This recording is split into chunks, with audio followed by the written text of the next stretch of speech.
Friends, in today's session, we are going to cover National Education Policy 2020. The origin of formal education system in India can be traced back to 1853, when East India Company charter was due for renewal.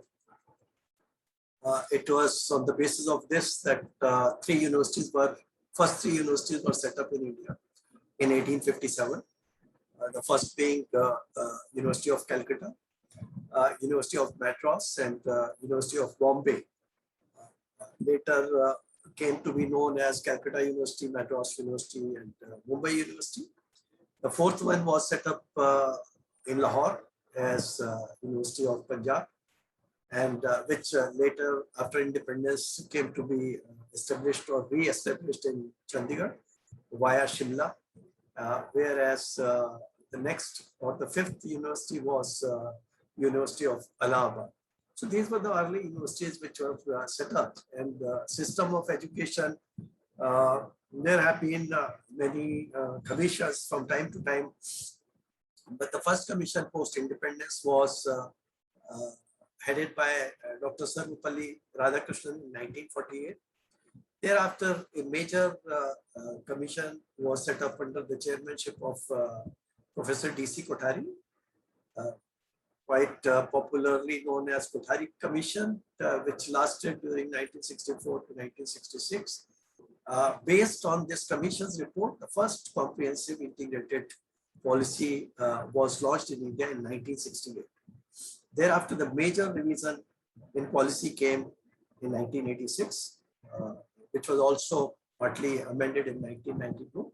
And there have been minor changes in between through various committees and through various commissions. But the most important policy directions have come from the policy of 1968, then 1986, and now in National Education Policy, NEP 2020. So we are going to be talking about National Education Policy today. And let me share with you, this is with regard to particularly higher education. I have done the coverage, and the basic principle on which this policy has been founded, they are the principles which recognize, identify, and foster the unique capability of each student. So here the emphasis is on an individual student. That is an interesting thing to note. And the highest priority as given in the policy is to achieve the foundational literacy and numeracy to all students by the time they are in grade 3. Flexibility is another important aspect of this policy, that is integrating vocational education, professional education, online education, and entry and exit norm, multiple entry, multiple exit norms, and no hard separations between the departments of science and engineering and arts and philosophy and language. Another important principle of this policy is multidisciplinarity, and an effort has been made that students should be exposed to multiple disciplines rather than being contained in silos. And the policy has to be holistic. That is, there has to be continuum from the childhood right up to post-graduation or even research. And emphasis is not on rote learning, but on conceptual understanding, creativity, and critical thinking. Another emphasis which is laid in this policy relates to ethics, human and constitutional values, promoting multilingualism. So language is another very important aspect on which emphasis has been given in the policy, and life skills are included. Likewise, this policy gives major emphasis on use of technology in education, in imparting education. So then, of course, full equity and inclusion, light and tight regulatory policy, and teachers have been given a lot of importance and emphasis in this particular policy, which had not happened in the earlier policies. Then again, Indian ethos, Indian culture, rootedness and pride in India. This is another new aspect of our education policy. So these are the basic principles which you see on this slide, on the basis of which the entire policy has been framed. Talking about making of the policy, this policy, first of all, let us understand what is the policy. Policy has 5 components. The first component is identification of the issues or the problem or setting up of the agenda. The second aspect of policy is discussion, debate, deliberation, interactions with various stakeholders. That's the second part. The third part is making of the policy itself. Fourth part is implementation, and it is said any policy is as good as it is implemented. And the last part is continuously getting feedback and making changes and improvement to make it more effective. So these are the 5 parts in any policy. And I'm very happy to state that the second part, discussion, debate, deliberation, was something which has been outstanding part of this policy making, which happened practically for the whole of the year of 2015 and again for the whole of the year of 2019. This has been something which is very unique, where suggestions have been taken right from the grassroots level of Gram Panchayats up to the top levels of vice chancellors and chairman of IIT and UGC, etc. Now, making of this policy formally, the first step was appointment of late Shri TSR Subramaniam. He was the former cabinet secretary. The committee was established and for evolution of the new education policy, and this committee was set up on 31st October 2015, and it submitted its report on 27th May 2016. Later, the Committee for Draft National Education Policy under the chairmanship of eminent scientist Padma Vibhushan Dr. K. Kasturirangan was constituted in June 2017. And this was because the first, policy recommendations by Subramaniam Committee was not accepted in Rajya Sabha and at other fora. So this new committee was appointed. It got number of extensions, and the final extension was up to 31st December 2018.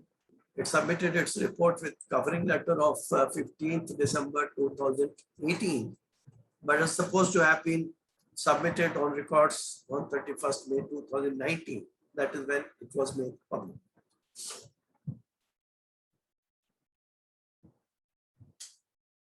Now, coming to the main and important components and aspects of this policy, the first and a very important aspect, especially about higher education, is complete restructuring, institutional restructuring and consolidation. So what it says is university must be multidisciplinary institution of higher learning, and it should offer undergraduate and graduate programs. It should also offer not only teaching and research, but community engagement. And it should allow spectrum of institutions that range from, those who give emphasis on teaching to those who give emphasis on research, or those who give emphasis to both, or those who give emphasis to undergrad learning.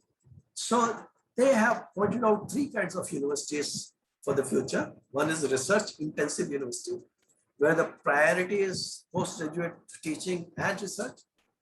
Then teaching universities, where you will have undergraduate and postgraduate teaching, but you will also have some part of research. And the third is autonomous colleges, which will be degree granting. So they will largely concentrate on undergrad education.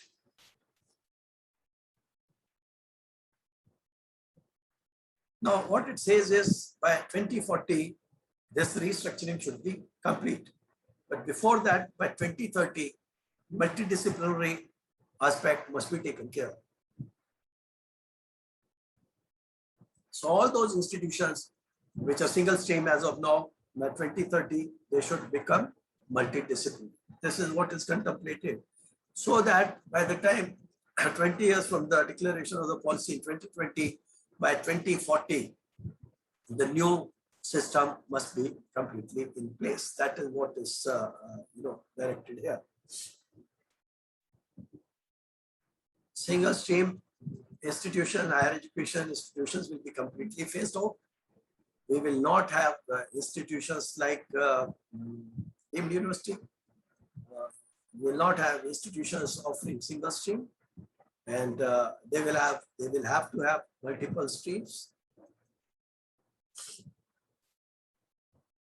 Now, there will be no affiliated colleges. Now, this is a very important aspect of this policy. There will be no affiliated colleges. Universities will not be any more affiliating universities. And these colleges, within a period of 15 years, will either become a degree granting college, or alternately, they will merge with the university.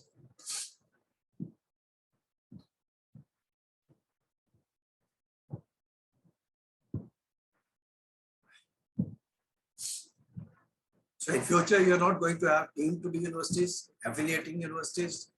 affiliating technical universities, unitary universities.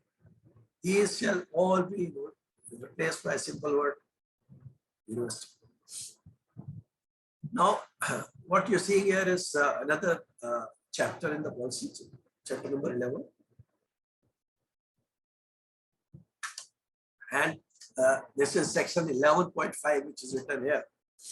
So what it says is that curricular structure will be imaginative and flexible. So there'll be multiple entry and exit points. So that means somebody can enter and take can leave in 1 year and get a certificate, or maybe come back, do another 1 year and again exit and get diploma in 2 years, add another 1 year, may get graduate degree, may add 1 more year and may get 4-year graduation degree, may add 1 more year and may get postgraduate degree, etc., etc. So there's a lot of flexibility which is proposed to be provided in the system. And this is to be noted that departments in languages, literature, music, philosophy, Indology, art, dance, theater, education, mathematics, statistics, pure and applied sciences, sociology, economics, and sports, they've all been given due emphasis in the policy.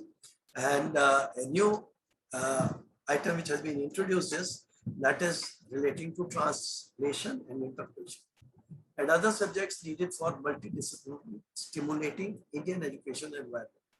So these are the suggestions given in the policy. Now, degree programs could be either of 3 years or of 4 years, and there will be multiple exit options, as I mentioned there. After 1 year, you get certificate. After 2 years, you get diploma. After 3 years, you get degree. After 4 years, also you get another kind of degree. So these are. Next is academic bank of credit. Now, this is what will facilitate the movement right now for entry and exit option, but maybe over a period of time for moving from one university to another when the academic credits will be allowed to be transferred from one university to another.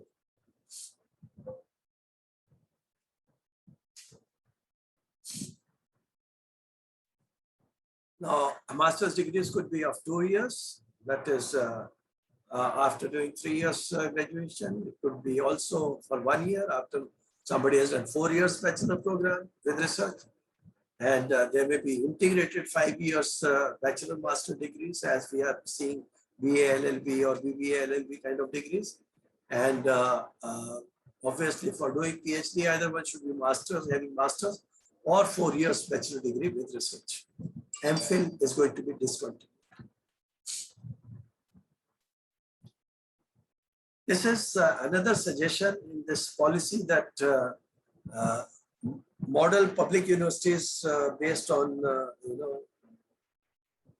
at par with IITs, IIMs, etc., called multidisciplinary education research universities, will be set up and will aim to attain the highest global standards in quality education. This is slightly contradictory because nowhere else in the policy they have given any separate treatment either to IITs or IIMs or to institutes of national importance, which includes NITs and which includes institutions like School of Planning and Architecture, and which includes many other institutions. So this is slightly confusing.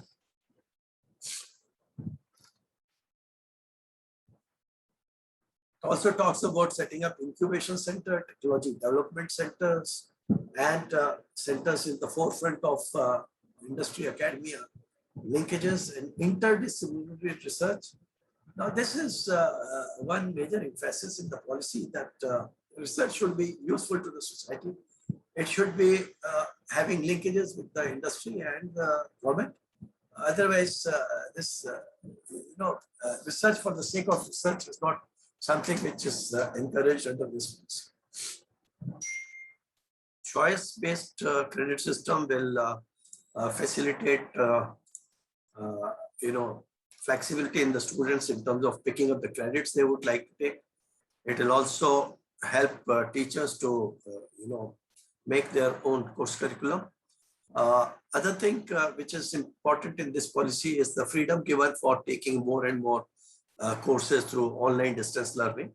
And COVID-19 has already accelerated this. UGC has already issued guidelines in 2020 that up to 40% of the courses can be taken by way of online programs. Next is internationalization, and internationalization can be seen in a very different aspect. One way is how to attract international students to India. And that is by offering our ethos, culture, languages, Indology, Ayush system of medicine, yoga, arts, music, history, etc. So this is one way of internationalization at home. And the another way is by allowing the top 100 universities with lesser and lesser regulations and more freedom and autonomy to operate from India, which will be helpful for Indian universities to pick up the best from the top 100 universities of the world. Faculty has been specifically addressed in this policy. And it is nice to note that teachers will not be unnecessarily overloaded. And student-teachers ratio should not be very high. And the freedom is also given to individual institutions to appoint their own teachers. And teachers will have autonomy relating to making their own course curriculum and assigning internal work and marks and projects. And when it says the current system of recruitment will continue, but it also says that tenure track, that a suitable profession shall be put in place. So this is looking a little dangerous to me, that the government jobs may get curtailed because of what is stated here, that probation shall be put in place, and tenure system is like, in the American system, that very few people will get tenure track appointments, that is permanent jobs. So this is a new thing which has been introduced here. But all the parameters relating to recruitment, promotion, seniority, etc. are going to be laid down in what is called institutional development plan. And each institution, each higher education institution is supposed to make its own institutional development plan, which is one of the most important documents which is proposed to be made by the individual institutions in this policy. Teacher education is again emphasized, which was not done in the previous policies. And those who get admission for PhD, they're supposed to learn teaching pedagogy, they have to learn teaching, and they have to necessarily deliver certain number of hours in the classroom. And this is required a sea change in orientation of the PhD scholars across the country. Now, this is maybe this is to help people like me who are retired, and a national mission for mentoring shall be established with a large pool of outstanding senior retired faculty, including those with the ability to teach in Indian languages, who would be willing to provide short and long-term mentoring, professional support to university or college teachers. So possibly this may be done through a website of National Mission for Mentoring. And we go to chapter 17. This is regarding research. A national research foundation is proposed, which will fund competitive, peer-reviewed grant proposals for all types across all disciplines. This will seed, grow, and facilitate research at academic institutions. Now, this is important, particularly at universities and colleges where research is currently in a nascent stage. So I don't know whether this is a limiting factor that NRF will be largely giving funding only to those universities and colleges where research is in a nascent stage. And the next is, of course, they will create a liaison between researcher and relevant branches of government and industry, so that researchers are continuously made aware of the needs of the society and the industry and the government. So this is interesting, and outstanding research and progress will be noted and recognized and awarded. Now we come to the regulatory system, and the regulatory system of higher education. Dr. Kasturi Rangan had proposed dismantling of AICTE and UGC, and he has suggested 4 independent autonomous bodies for regulating the higher education in our country. However, in the final document, policy document which has come, this has taken different shape, and this is 4 institutions will be within the umbrella of a single organization. There will be 4 so-called independent verticals, but they will be within a single umbrella. So the first vertical of Higher Education Commission of India will be the National Higher Education Regulatory Council for the purpose of regulation. Now, this is basically will be set up to regulate in a tight but light manner. That means it will only take care of transparency with regard to financial probity, good governance, and full online and offline public disclosure, and that also through document, and this is self-disclosure of finances, audits, procedures, infrastructure, details of faculty, staff, courses. Educational outcomes will be very effectively regulated. So multiple regulatory agencies that exist at the current time will be removed. And this is one of the 4 verticals I was talking about.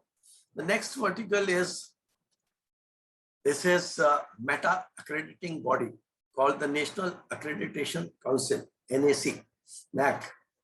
This will be primarily on basic norms, public self-disclosure, good governance and outcomes, and it will be carried out by an independent ecosystem of accrediting institutions supervised and overseen by NAC. So NAC will not do this function, it will simply supervise and oversee accrediting agencies and such agencies which are engaged in the business of accreditation.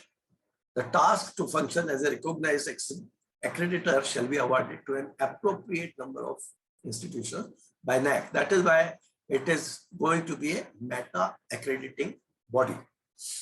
Third vertical is basically for grants, Higher Education Grants Council, and this will be for carrying out funding and financing of higher education, again based on transparent criteria, including institutional development plans prepared by the institutions and the progress made on their implementation.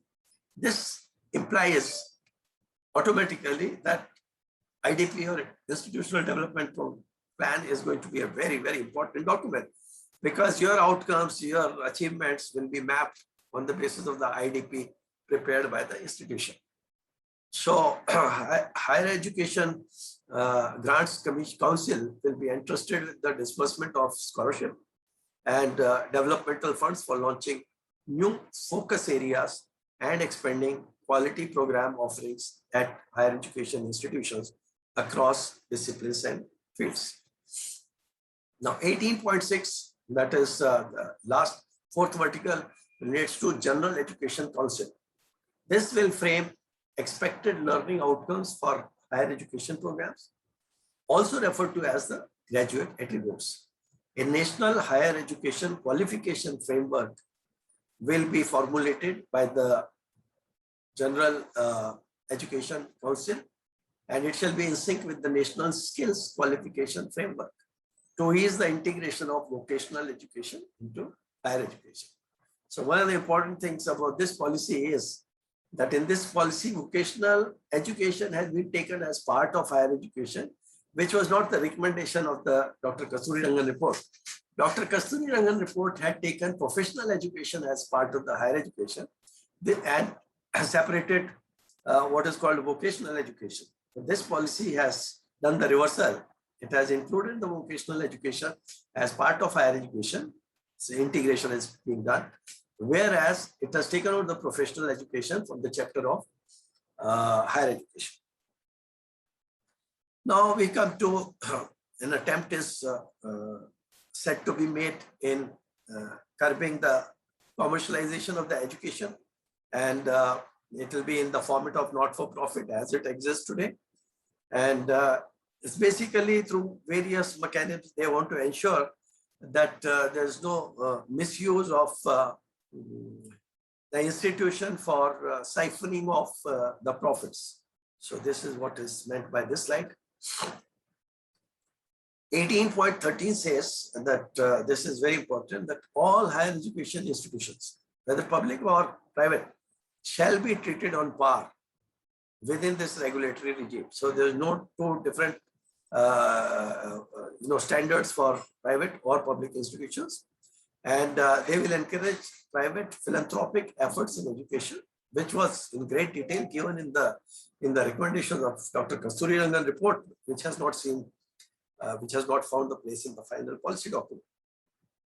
There will be common national guidelines for all legislative acts that will form private higher education institutions. Today, the acts are different in Rajasthan, in Haryana, in Uttarakhand, in Uttar Pradesh, in Madhya Pradesh, and they have all, for example, in Rajasthan, they call the vice chancellor as president. In Gujarat, they have a title provost. So, these things have to be all going to be standardized. So there'll be a common national guideline so that legislative acts are in line, in tune with that. These common guidelines will cover good governance, financial stability and security, educational outcomes, and transparency of disclosures. Now, continuing with this fixing of fees with an upper limit. Now, two things have been stated, very important in this particular slide. One is it is allowing the institution to recover the cost they are incurring for higher education. And the second is that they cannot charge anything they like on the higher side. There is going to be a limit which the government is going to monitor. So this is the sum of this particular slide. Chapter 19 deals with governance and leadership of higher education. So this is going to be done.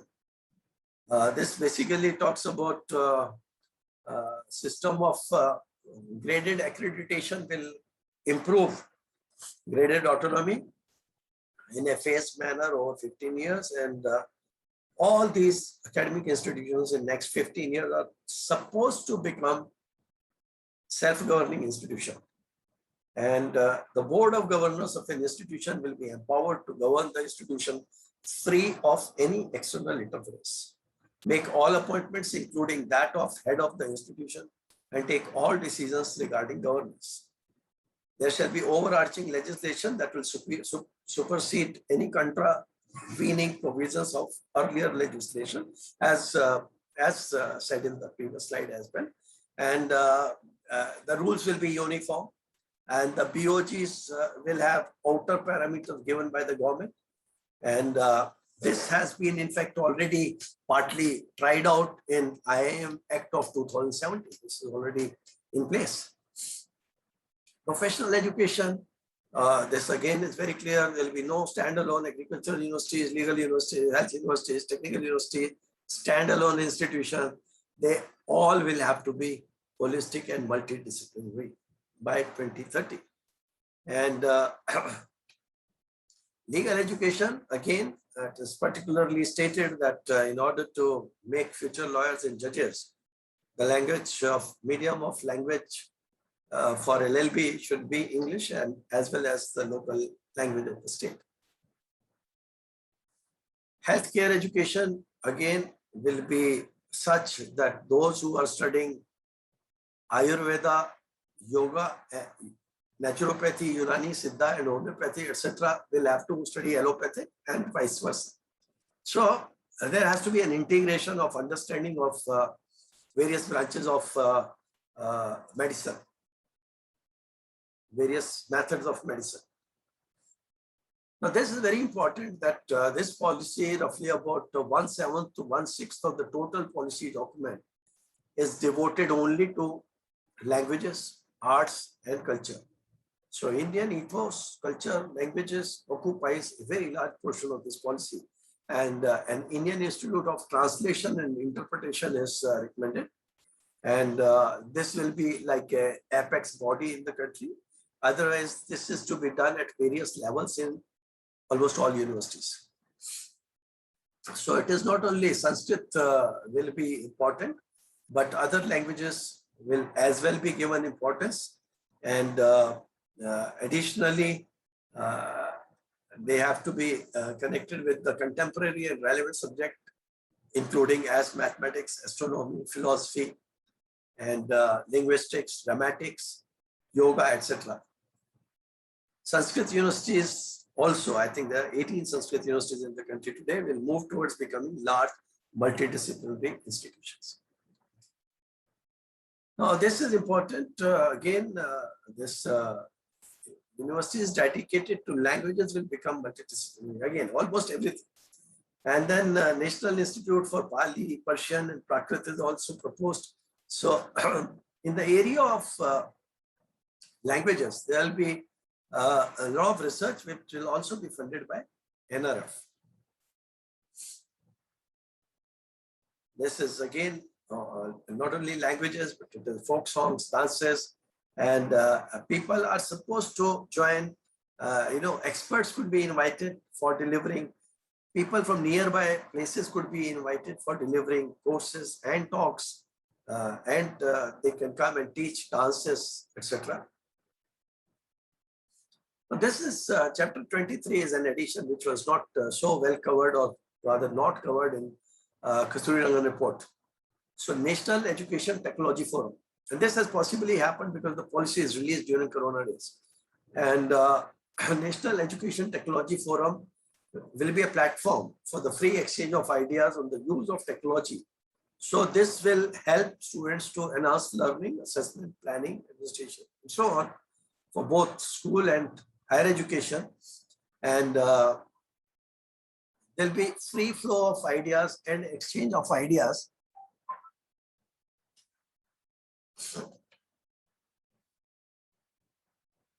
This technology forum will have the following functions. It will provide independent, evidence-based advice to central and state government agencies on technology-based interventions. It will build intellectual and institutional capacities in educational technology. It will envision strategic thrust areas in this domain and articulate new directions for research and innovation. Then chapter 24 is regarding online and digital education. So policy recommends that digital education new standard will be laid down, virtual labs will be created, and content creation and other things will be done.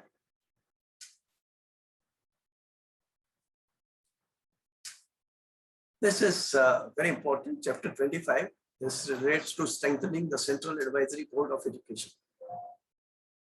Now, policy recommends strengthening and empowering Central Advisory Board of Education. CAB is the highest body in the country, based out of Ministry of Education, and it oversees the education in the country in totality. So they want to make it a forum for widespread, not only for widespread consultation and examination of issues relating to education and cultural development, but they want to remodel it and rejuvenate this Central Advisory Board of Education to be responsible for developing, articulating, evaluating, and revising the vision of education in the country on a continuous basis in close collaboration with Ministry of HRD, now Ministry of Education, and the corresponding apex bodies of state. So it shall also create and continuously review the institutional frameworks that shall help attain this vision. So as I told you earlier, the policy has 5 components. The last component is feedback and review and revision. So this will be the job of CAB. And financing affordable and quality education. Again, Dr. Kuster report very vastly covered this aspect.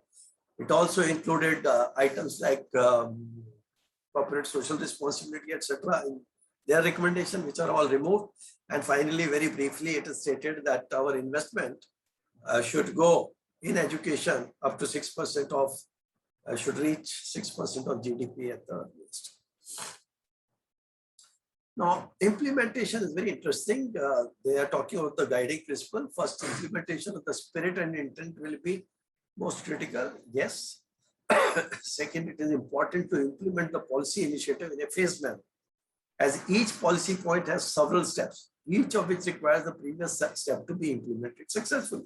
Very unfortunately, some chief ministers have started making announcement that we will implement the policy in 2 years or 3 years. That was very, I mean, like, unprofessional, non-workable, because the policy is laid out in a manner it will take 10, 15, 20 years. Third, prioritization will be important in ensuring optimal sequencing of policy points, and that the most critical and urgent actions are taken up first. For example, making of CAB, which unfortunately has not happened, thereby enabling a strong base. Fourth, comprehensiveness in implementation will be key.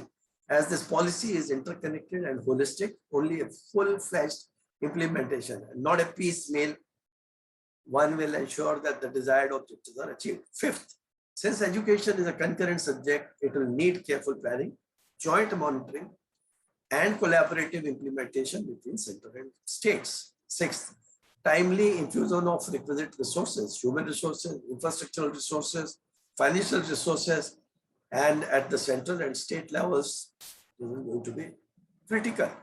And finally, careful analysis and review of the linkages between multiple parallel implementation steps will be necessary in order to ensure effective dovetailing of all initiatives. So it is interesting to note that at the level of the school education, a lot has already been done. Whereas the speed of changes, we are almost 2 years from the declaration of the policy, very few steps have been taken in the area of higher education. So for example, in case of higher education, on July 29th, the new policy guidelines have been issued. So that is a welcome change which has happened very recently. Subject-wise implementation committee needs to be formed of the experts in cooperation, consultation with relevant ministries at the central and state levels. And this is another step required. Yearly joint reviews of the progress of implementation of the policy in accordance with the target set, etc. In the decade of 2030 and 2040, the entire policy should be in operational mode. So actually, up to 2030, the opportunity is given to become multidisciplinary and sort of your major issues. And from 2030 to 2040, it is going to be in full flow implementation. Now, this is very recent. UGC has come with their guidelines announced on 29th July. And one is they have talked about setting up of the academic bank of credits. This is a national level facility where you can collect and deposit your credits and later on you can redeem your credits. You can have transfer of credits and utilization of credit. So ABC allows for credit redemption through the process of commuting the accrued credits in the academic bank account maintained in the ABC for the purpose of fulfilling the credits requirement for the award of certificate or degree or diploma as authorized by the higher education institution, which we talked in an earlier slide. Now, other thing which is given by this announcement guidelines of July 29 relate to study webs of active learning for young aspiring minds. All of us know Swayam portal, and it is India's national MOOC platform. So UGC has credit framework for online learning courses through study webs of, again, Swayam regulations 2021 have been notified in the Gazette of India, which now facilitates an institution to allow up to 40% of the total courses being offered in a particular program. So this is already in place.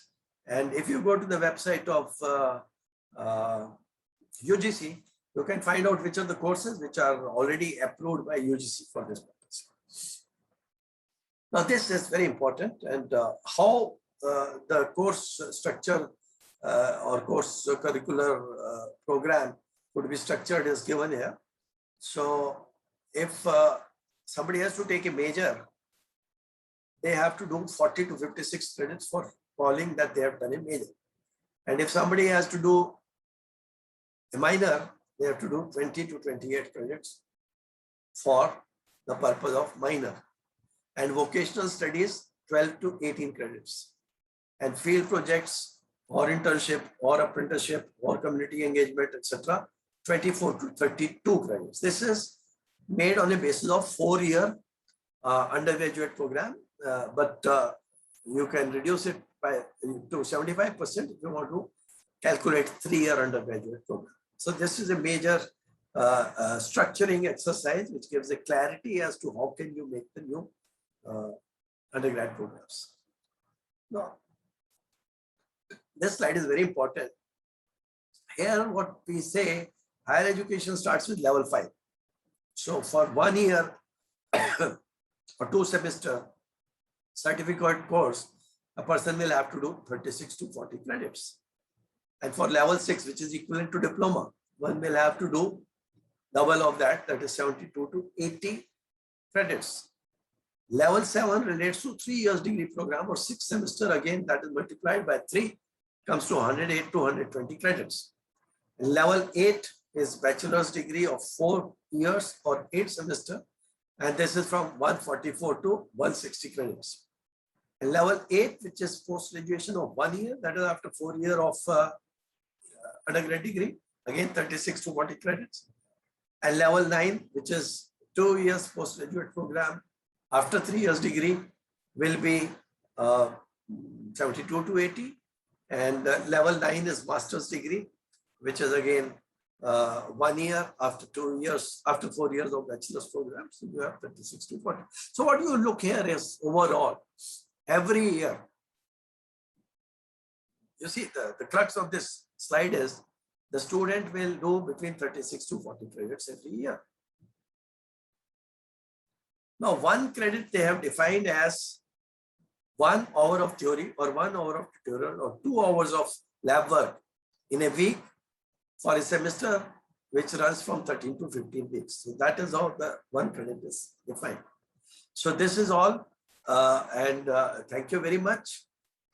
And this policy, I hope the students or teachers should understand the single most important plan of this policy is to understand developing of institutional development plan. So the first thing required for institutional development plan is to understand what is education policy. Second is how it is going to be, what are the timelines. Third is what are the limitations. Fourth is what all are the opportunities, and then come about with a institutional development plan for short term, medium term, long term, which obviously will require to be reviewed every now and then. So that is where I would stop, and I hope everyone would have enjoyed.